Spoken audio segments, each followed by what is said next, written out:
Gracias, Beatriz. Empiezo agradeciendo las extraordinarias exposiciones del presidente Miguel Ángel Rodríguez, del embajador de CELA, del diplomático Antonio Blanco, de nuestro académico Ricardo Israel y la exposición final del doctor Valdés Fauri. Agradezco la presencia de los miembros del directorio del Inter-American Institute for Democracy. Agradezco la atención de ustedes en un tema tan importante que es la complementación que nos ha llevado al análisis de la Carta Democrática Interamericana. Quiero empezar diciendo que este foro nace como el primer evento de un largo camino que el Inter-American Institute for Democracy quiere recorrer de la mano de expertos, de políticos, de académicos, de hombres y mujeres de las Américas para fortalecer la Carta Democrática Interamericana de manera que sea un instrumento de aplicación razonable, rápido, de protección de la democracia, de prevención de las violaciones de la democracia y de sanción de aquellos individuos y grupos que violentando la democracia establecen regímenes de naturaleza criminal o regímenes delictivos. En ese escenario me permito hacer una primera reflexión. ¿Qué es la Carta? Es la Carta, como ha dicho el embajador de CELA, una resolución de la Asamblea General de la Organización de Estados Americanos, o es más que eso, porque lo que hace la Asamblea General de la OEA el 11 de septiembre del 2001, y hay que leer el texto, es aprobar una carta. Y si entendemos lo que es una carta en el ámbito del derecho internacional, es la forma más importante de un tratado internacional porque tiene naturaleza constitutiva. Por eso, la Carta de Bogotá dio origen a la Organización de Estados Americanos, la Carta del Atlántico fue la base de la Organización de Naciones Unidas. Tal vez hay que replantear y reinterpretar esto, porque en mi visión personal, y esto no forma parte de las conclusiones, la Carta Democrática Interamericana es, desde el 11 de septiembre del año 2001, un instrumento que forma parte del ordenamiento jurídico interno de cada uno de los países que la han suscrito. Pero es una ley obligatoria que no tiene mecanismos de coerción, que no tiene mecanismos de cumplimiento efectivo y, como aquí se ha dicho, tiene la necesidad de complementaciones incluso en la descripción exacta de lo que son los términos que ella contiene. La historia de la Carta Democrática Interamericana, desde el 11 de septiembre del 2001 hasta ahora, en mi criterio creo que tiene dos etapas. Una etapa de entusiasmo para la aplicación, una larga etapa de ignorarla y de violarla, que está caracterizada por los 10 años de la gestión insulsa en la Organización de Estados Americanos, un secretario general que respondía al poder político de los grupos que coparon en ese momento la región para establecer y proteger dictaduras, y que por lo tanto ignoró deliberadamente los mandatos de la Carta Democrática Interamericana y otras disposiciones de derechos humanos, del orden jurídico interamericano y mundial.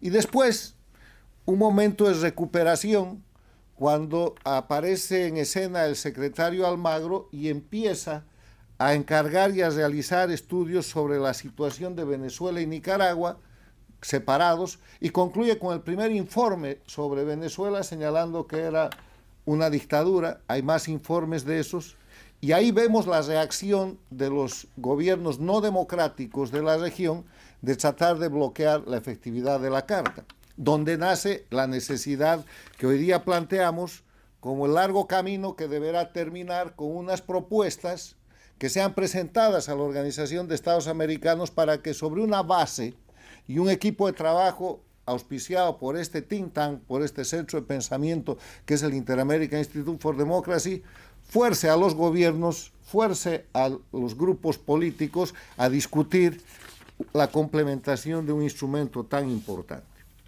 Dicho eso, quisiera agradecer la propuesta, la visión del presidente Rodríguez, en sentido de que la democracia es un derecho humano y si es necesario hay que ratificar ese concepto.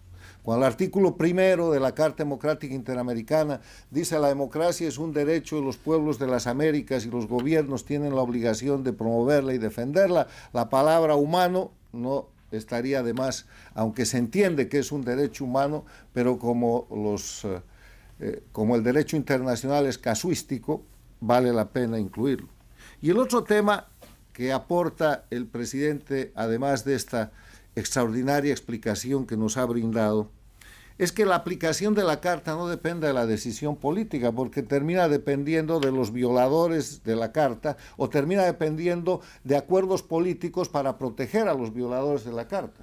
Si la aplicación de la Carta depende de que los gobiernos, que son siempre representaciones políticas, voten en una asamblea, en un consejo permanente o en el organismo que quieran, ahí van a haber acuerdos que no van a respetar la ley porque la gente que practica la mala política siempre cree que la decisión política puede estar por encima de la ley.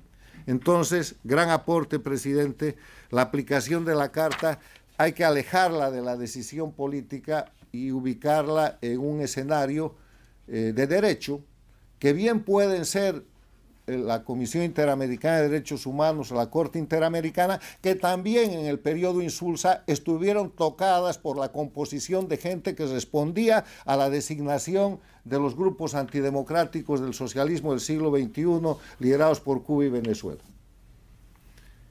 El embajador Cela nos ha dado unos aportes extraordinarios, que empieza por ratificar que la Carta es una carta, que es un tratado constitutivo, una convención. Definir lo que es orden constitucional y ruptura del orden constitucional, sin duda.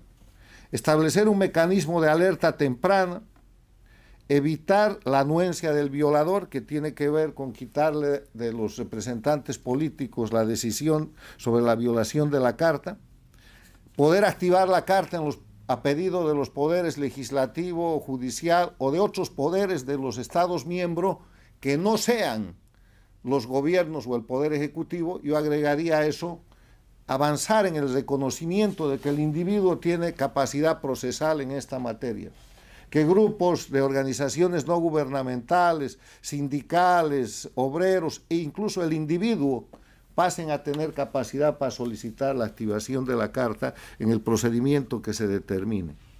Y obviamente la educación para la democracia, que debería ser incluida como materia de cursos básicos, después de que los niños aprenden a leer y a escribir en la escuela, en segundo, tercero, cuarto, quinto, sexto de primaria deberíamos tener materias mandatorias sobre democracia, porque ese es el fundamento de la vida.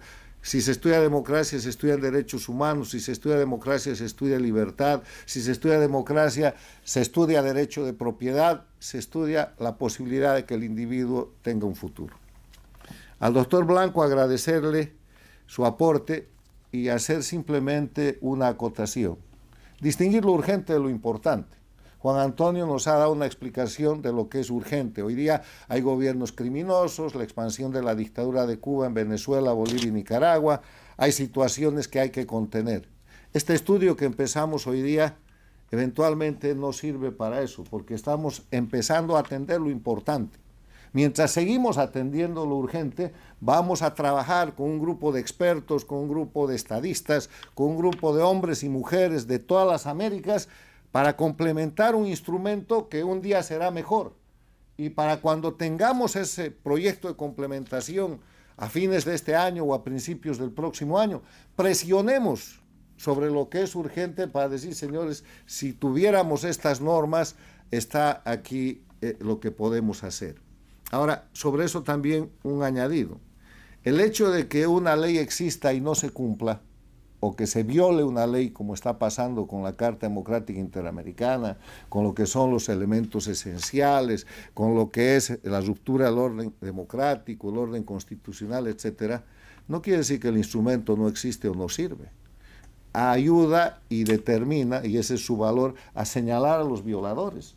Sin Carta Democrática Interamericana sería mucho más difícil decirle a Venezuela, a Cuba, a Bolivia, a Nicaragua que son unas dictaduras criminales, que en ninguno de esos países existe ningún elemento esencial de la democracia y que están violando el derecho humano a la democracia que tienen esos pueblos.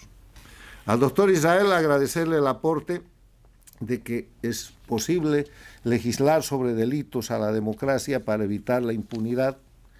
El hecho es recordarnos que en uno de los foros del Inter-American Institute for Democracy celebrado en Coral Gables, la cuarta conclusión fue el pedirle a la Organización de Estados Americanos que establezca un mecanismo para que cada año haya un informe sobre el estado de la democracia de todos los países miembros de la Organización de Estados Americanos, con los instrumentos jurídicos actuales, con la Carta de la OEA y con la Carta Democrática Interamericana. Lamentablemente no ha sucedido, pero este recordatorio nos lleva a impulsar una nueva acción para pedirle al secretario general y a los miembros del Consejo Permanente que no necesitan nada que no sea mecanismos burocráticos para llevar adelante la iniciativa de un informe anual de la OEA, resolución que fue aprobada en este foro con la presencia del secretario general Almagro, que era uno de nuestros invitados.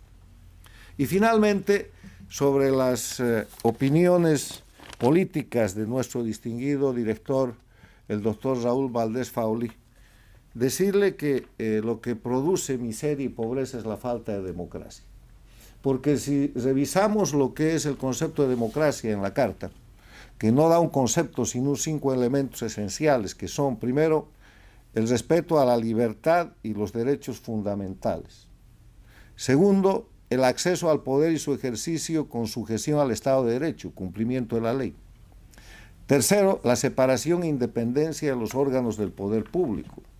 Cuarto, la celebración de elecciones libres y limpias, periódicas, fundadas en el sufragio universal como expresión de la soberanía popular.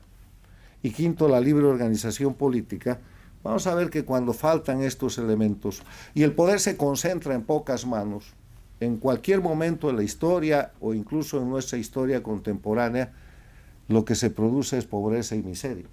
Y la gran respuesta a esa preocupación es cómo era la Cuba del 59, una potencia, voy a tomar un tema azucarera, y cómo después matan esa industria y hoy día es un país miserable.